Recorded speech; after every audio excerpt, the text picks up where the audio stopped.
A draft blog post in a publicly accessible data cache. That is all it took to blow the lid off the most powerful AI model Anthropic has ever built. The model is called Mythos.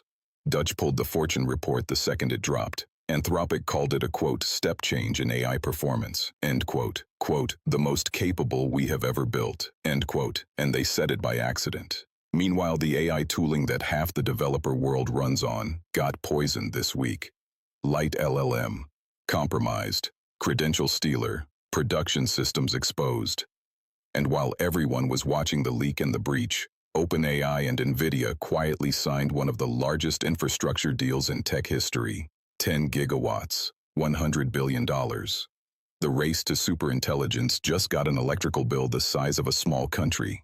Dutch has got all 4 stories loaded. Let us get into it. Quick disclosure. I'm Sterling Grant, and the voice in my ear is Dutch, my AI producer. He runs the command center, pulls the data, writes the research, and keeps this whole operation moving, and he's getting better every episode. So subscribe, because this show is only going up from here. Now let's get to work, Dutch. Let us start with the one everyone is still talking about. On March 26th, a researcher stumbled onto a draft Anthropic blog post that had been accidentally cached in a publicly accessible location. The post was about a new model, a model Anthropic had not announced, had not previewed, had not even hinted at. The model's codename was Mythos. Dutch, pull up the exact language, quote, a step change in AI performance, the most capable model we have built to date, substantially more capable than any released model, end quote. Anthropic confirmed the leak was real. A spokesperson said they were testing Mythos with early access customers. They did not deny any of the capability claims. Here is what the leak revealed. Mythos is not an incremental update. It is not Claude 5.0 with a new system prompt. Anthropic is internally describing it as a generational leap, the kind of capability jump that redefines what the baseline means. And it leaked from a draft blog post sitting in a public cache like a grocery list on someone's front porch. Now let me give you the context that makes this actually interesting. Anthropic is sitting at a $380 billion valuation, $19 billion in annualized revenue. They just won a major Pentagon contract. Judge Rita Lynn cleared the deal. Their MCP protocol hit 97 million installs in 60 days. And their infrastructure is already straining under demand. Anthropic admitted this week that Claude code usage limits are running out too fast because demand from millions of new paid users is outpacing available compute. They introduced peak hour usage caps and doubled off-peak limits to manage server load. Dutch is surfacing the investor angle. When the leak hit, Anthropic's valuation discussion in secondary markets moved immediately. A model that is a step change in capabilities lands differently when your closest competitor just shipped GPT-5.4 with a 1 million token context window and a 33% reduction in claim errors.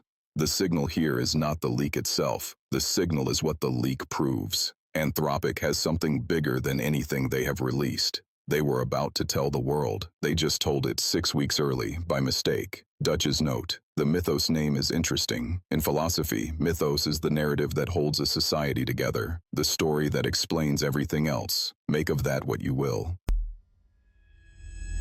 On March 24th, someone uploaded 2 malicious versions of LiteLLM to PyPI, versions 1.8 2.7 and 1.8 2.8.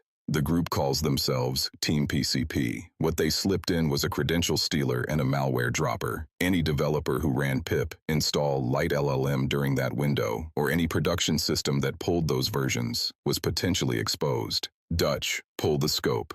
LiteLLM is not a niche library. It is the abstraction layer that lets developers call any LLM API through a single unified interface. OpenAI, Anthropic, Gemini, local models. You point LiteLLM at your keys, and it handles the rest. It is in CI pipelines, production AI systems, and developer environments across thousands of organizations. This is a classic supply chain attack, not on the models, on the plumbing, on the layer underneath.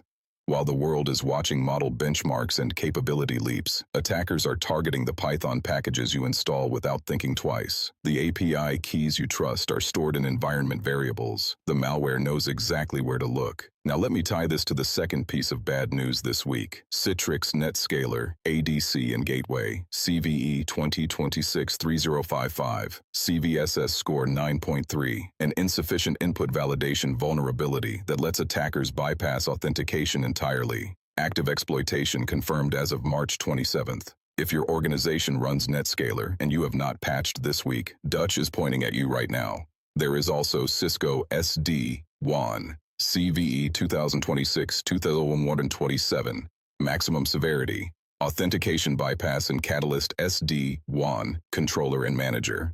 A remote unauthenticated attacker can log in as a high-privileged user and modify SD-WAN fabric configuration. That is a network rewrite from the outside. The pattern Dutch is flagging is worth stating clearly. AI is not just reshaping what software does, it is reshaping what attackers target. Compromising an LLM library gives you access to every API key the developer uses, every cloud environment, every production system. The AI toolchain is the new crown jewels for threat actors. Treat it like it. Now for the story that will determine who builds the future. OpenAI and NVIDIA announced a letter of intent for a strategic partnership to deploy at least 10 gigawatts of NVIDIA systems for OpenAI's next-generation AI infrastructure. And NVIDIA intends to invest up to $100 billion in OpenAI, progressively, as each gigawatt is deployed. The first gigawatt lands in the second half of 2026 on the Vera Rubin platform. Dutch, put the scale in perspective. 10 gigawatts is roughly the electricity output of 10 nuclear power plants. It is more compute than most countries use for all digital infrastructure combined. Jensen Huang said at GTC that this investment quote might be the last, end quote, meaning the compute arms race has a ceiling and they are trying to hit it first.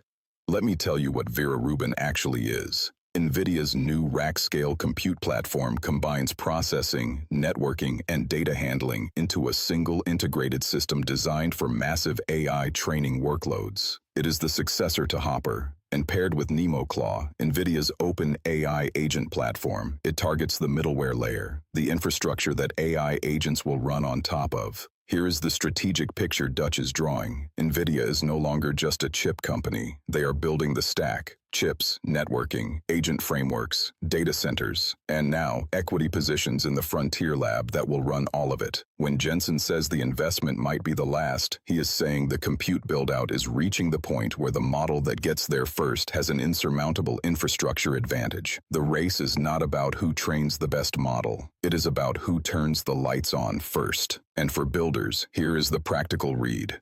The Vera Rubin platform and Nemotron are coming to enterprise data centers. The companies that get early access to this infrastructure will be running inference workloads at a cost curve everyone else cannot touch. The pricing power shifts again.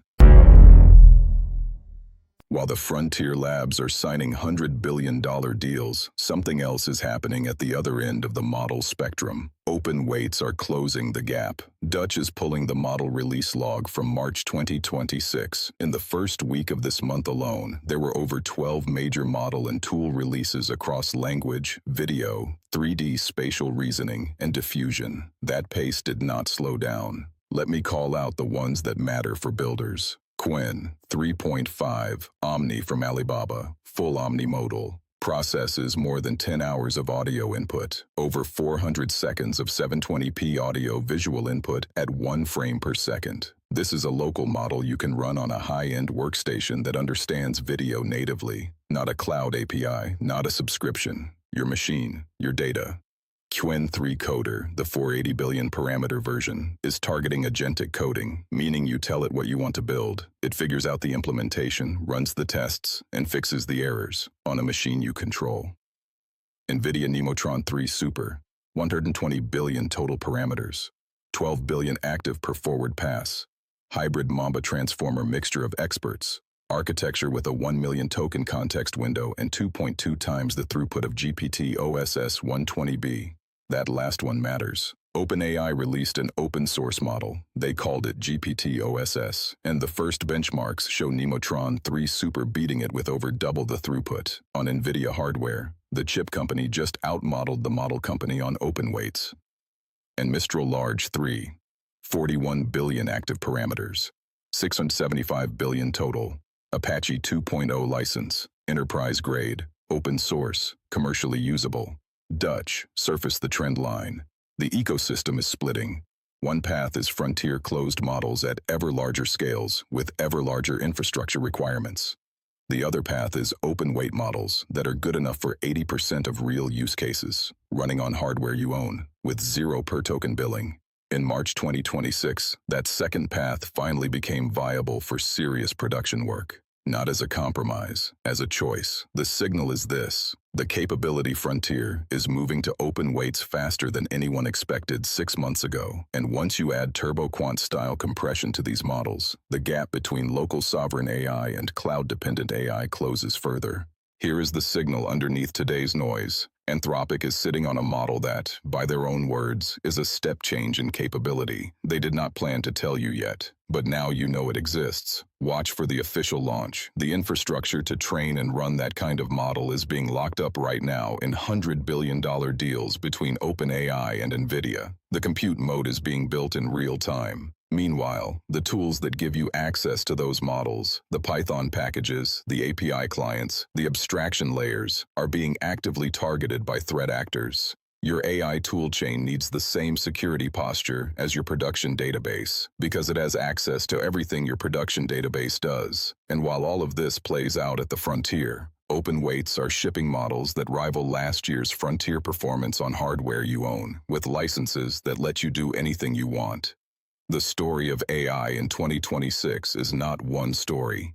It is 3 stories running in parallel. The frontier is pulling ahead, the infrastructure is consolidating, and the open ecosystem is racing to keep pace. Dutch says the interesting race is not model versus model. It is who controls the stack that runs them. He is right. That is the signal. One model that was not supposed to exist. One library that was not supposed to be poisoned. One deal that says the compute wars are almost over. Stay sharp. Stay building. I will see you next time.